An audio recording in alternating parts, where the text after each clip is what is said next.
নমস্কার। সকল দর্শক ও শ্রোতা বন্ধুদের জানাই আমার আন্তরিক ভালোবাসা ও শ্রদ্ধা।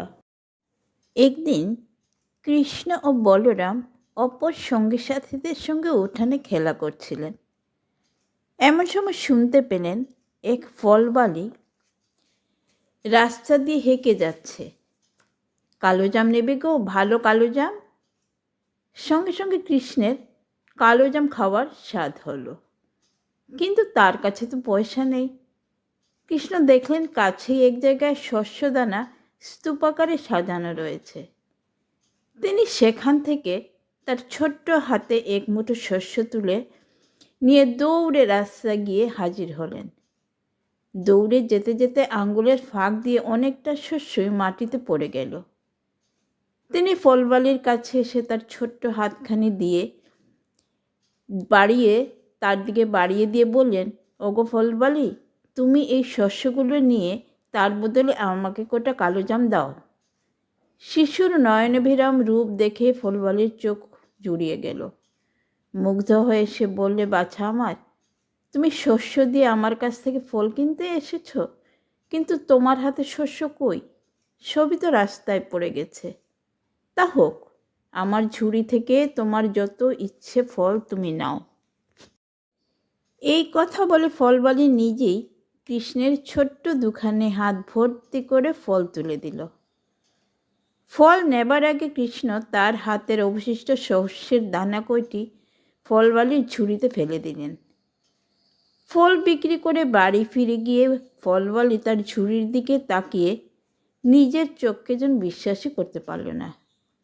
সবকটি শস্যের দানা মণিরত্ন আর সোনায় পরিণত হয়েছে।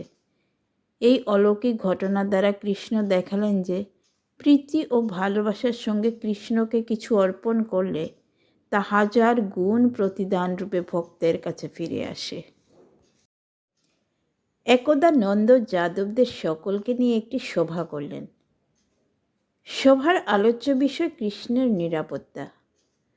বৃহৎ বন্যে অসুরদের অনবরত আগমন ও তাদের রহস্যজনক মৃত্যু সকলকে ভাবিয়ে তুলেছিল।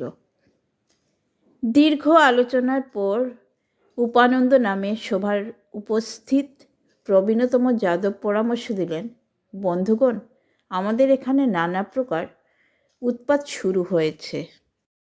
দিন দিন তা বাড়ছে। কেবল করুণাময় ভগবানের কৃপাতেই কৃষ্ণ নানা প্রকার বিপদ থেকে বারংবার রক্ষা পাচ্ছেন। বিপদ যে আবার ঘটবে না তারও কোনো নিশ্চয়তা নেই। কাজেই আমার মনে হয় এখানকার বাস উঠিয়ে অন্য জায়গায় গিয়ে বসতি স্থাপন করলেই আমাদের পক্ষে শ্রেয়। আমি শুনেছি গিরি গোবর্ধনের পাদদেশে বৃন্দাবন নামে অতীব মনোরম একটি স্থান আছে। পাহাড়ের চারপাশে অরণ্য এবং গোচারণের উপযুক্ত বিস্তীর্ণ তৃণভূমি রয়েছে। যাদব সমাজে উপানন্দকে সকলেই বিশেষ শ্রদ্ধা করতেন। তাই তার সিদ্ধান্তই সভায় গৃহীত হল।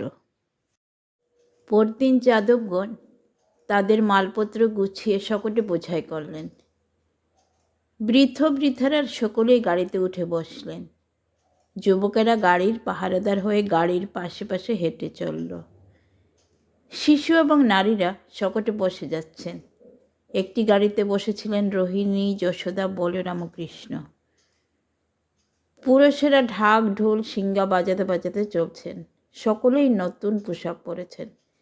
তাদের এই যাত্রা দেখে মনে হচ্ছে তারা যেন কোনো উৎসবে যোগ দিতে যাচ্ছেন। দীর্ঘ পথ পেরিয়ে তারা বৃন্দাবনে এসে পৌঁছলেন। বৃন্দাবনের মনোরম প্রাকৃতিক দৃশ্য, অরণ্য ঘেরা গিরি গোবর্ধন আর যমুনা পুলিনের বালিয়াড়ি দেখে কৃষ্ণ বলরাম মোহিত হয়ে গেলেন। কৃষ্ণ বলরামের বয়স কিছুটা বাড়লে তাদের উপর বাছুর চড়াবার ভার দেওয়া হলো। তারা সানন্দে এই কাজ করতে রাজি হলেন, কারণ তাহলে তারা অপরাপর বালকদের সঙ্গে বাড়ির বাইরে অনেক দূর পর্যন্ত যেতে পারবেন। অন্য গোপ বালকদের সঙ্গে তারা বাছুরগুলি নিয়ে বেরোতেন। সঙ্গে নানা রকম খেলনাপাতিও নিতেন। বৃন্দাবনে অসংখ্য ময়ূর ছিল, কৃষ্ণ যখন তার বাঁশিটি বাজাতেন তখন তার সুরে সুরে ময়ূরেরা নাচত। সে এক অনবদ্য দৃশ্য। কৃষ্ণ এবং বলরামও নাচতেন। নাচের তালে তালে তাদের পায়ের নুপুরের ঝুঙ্কার শুনে সঙ্গীদের হৃদয় আনন্দে পূর্ণ হতো। মাঝে মাঝে তারাও চাদরে গা ঢেকে গরু ষাঁড়ের নকল লড়াই করতেন। জন্তু জানোয়ারদের ডাকও তারা অনুকরণ করতেন। আর 5 জন সাধারণ গোপ বালকের মতোই তারা খেলা করতেন। আজকে এই পর্যন্তই বন্ধুরা। আগামী পর্বে আপনাদের সাথে আবার দেখা হচ্ছে। ভিডিওটি দেখার ও পাশে থাকার জন্য আপনাদের জানাই অসংখ্য ধন্যবাদ।